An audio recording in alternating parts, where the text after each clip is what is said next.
Kepala Staf TNI Angkatan Darat Jenderal Maruli Simanjuntak mengatakan pihaknya telah menyiapkan anggota TNI untuk dikirim ke Gaza.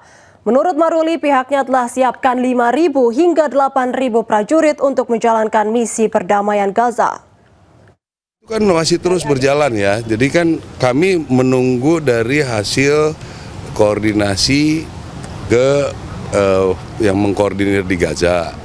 Nanti ke Mabes TNI nanti ke Mabesat memerlukan personil yang berkarakter apa, nanti kami siapkan, gitu begitu. Tapi persiapannya sudah jalan, sudah mulai berlatih orang-orang yang kemungkinan kan kita nanti kan jadi perdamaian.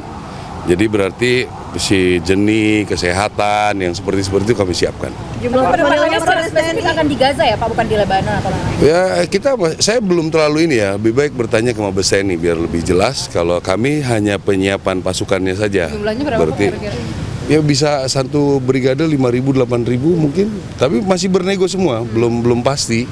Jadi belum ada kepastian angka sampai sekarang. Gitu. Tapi tahun ini pelibatan TNI dalam ya belum bisa saya pastikan karena saya tidak ikut itu, saya bagian penyiapan. Ya. Oke. Pelibatan TNI dalam pemberantasan terorisme itu seperti apa? Apakah disampaikan oleh pemerintah? Itu biar saja nanti dari Mabes TNI ya, Mabes TNI dari Kemhan biar. Kalau kami kan masih pembinaan Angkatan Darat. TNI AD menggelar rapat pimpinan TNI AD tahun anggaran 2026 dengan fokus penguatan program pemerintah dan sinergi nasional guna mendukung pembangunan dan tugas pertahanan negara.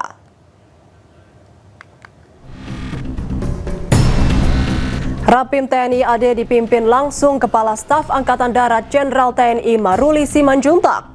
Dalam sambutannya, Kasat menegaskan bahwa Rapim TNI AD merupakan forum strategis untuk menyamakan persepsi, mengevaluasi kinerja, serta merumuskan arah kebijakan yang selaras dengan prioritas pemerintah.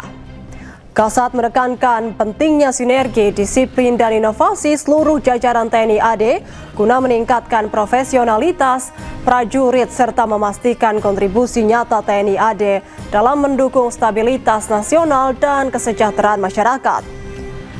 Jenderal Maruli Simanjuntak juga menyampaikan apresiasi Presiden kepada TNI AD atas pelaksanaan berbagai program unggulan yang dinilai sejalan dengan kebijakan nasional.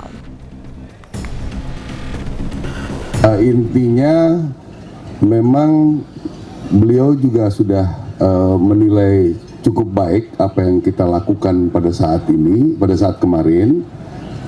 Beliau juga berharap terus ditingkatkan ini karena program-program beliau ini selain yang awal yang tahun kemarin akan berlanjut terus, kami meyakini masih banyak juga hal-hal yang akan menjadi program-program yang harus kita kerjakan bersama dengan didukung oleh Angkatan Darat khususnya. Jadi program-program yang berjalan seperti misalnya KDKMP, koperasi, bagaimana nanti pembuatan jembatan, bagaimana nanti KKRI, bagaimana nanti MBG, itu semua kita akan terus tingkatkan dan kita evaluasi supaya lebih baik.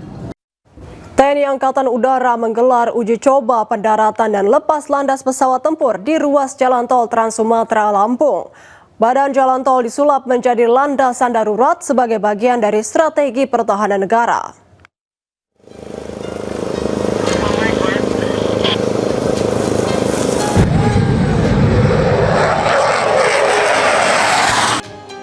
TNI Angkatan Udara menggelar uji coba pendaratan dan lepas landas pesawat tempur di ruas Jalan Tol Trans Sumatera Lampung. Ruas Jalan Tol Trans Sumatera kilometer 228 hingga kilometer 231 disulap menjadi landasan darurat sebagai bagian dari strategi pertahanan negara. Aksi ini disaksikan langsung oleh jajaran tinggi TNI Angkatan Udara serta aparat gabungan yang melakukan pengamanan ketat di sepanjang ruas tol. Tadi dua pesawat tempur sudah melakukan uji coba. Yang pertama pesawat Super Tucano, kemudian yang kedua pesawat F-16. Saya ingin menegaskan bahwa pemanfaatan jalan tol ini sebagai alternatif landasan bagi pesawat tempur bersifat sementara dan situasional. Artinya tidak digunakan secara terus-menerus, kemudian apabila dibutuhkan baru kita gunakan, dan tentunya aspek lain adalah tidak merubah fungsi dari jalan tol ini. Warga korban bencana tanah bergerak di Kabupaten Tegal, Jawa Tengah mulai mengeluhkan kondisi kesehatan.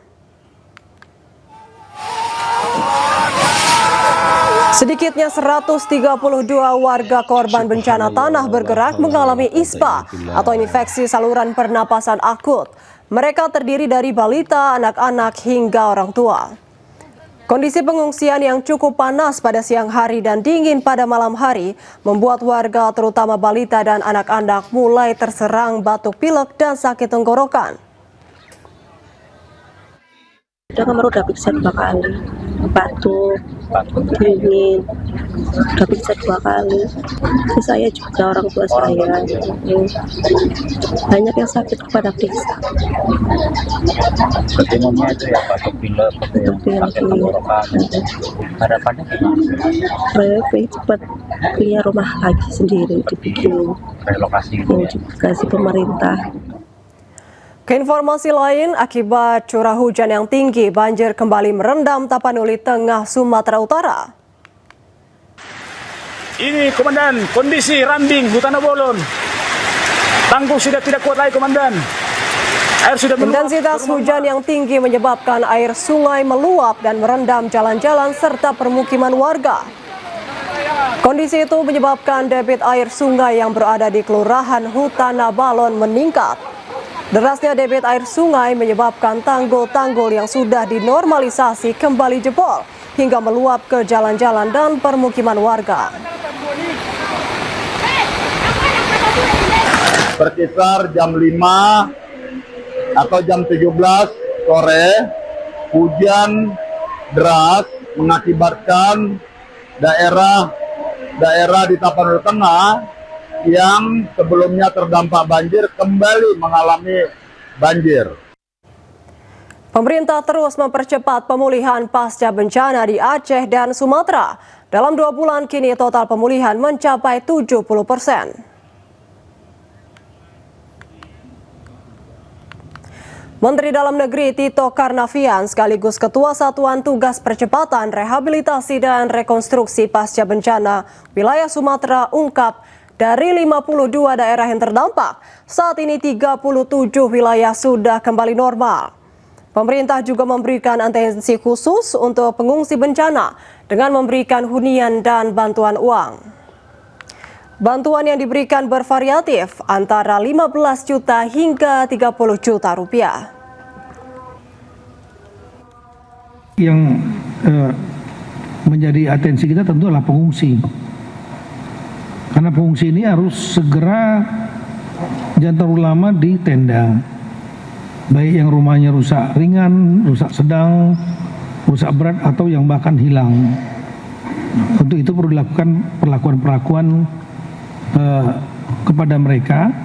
Rusak ringan diberikan bantuan 15 juta rupiah, yang rusak sedang 30 juta rupiah, kemudian yang rusak berat atau hilang ini punya 2 opsi, disiapkan huntara yang diantaranya perintah Bapak Presiden langsung kepada Danantara untuk membangun, kemudian juga BNPB membangun, Bapak Menteri PU juga membangun, dan kemudian pilihan keduanya adalah mereka boleh tinggal di rumah keluarga atau sewa kontrak ya, dengan diberikan anggaran sebanyak 600.000 per bulan sekaligus 3 bulan 1,8. Di samping itu ada juga skema bantuan yang lain, yaitu untuk perabotan dan stimulan ekonomi untuk mereka yang berhak, yang dianggap oleh para bupati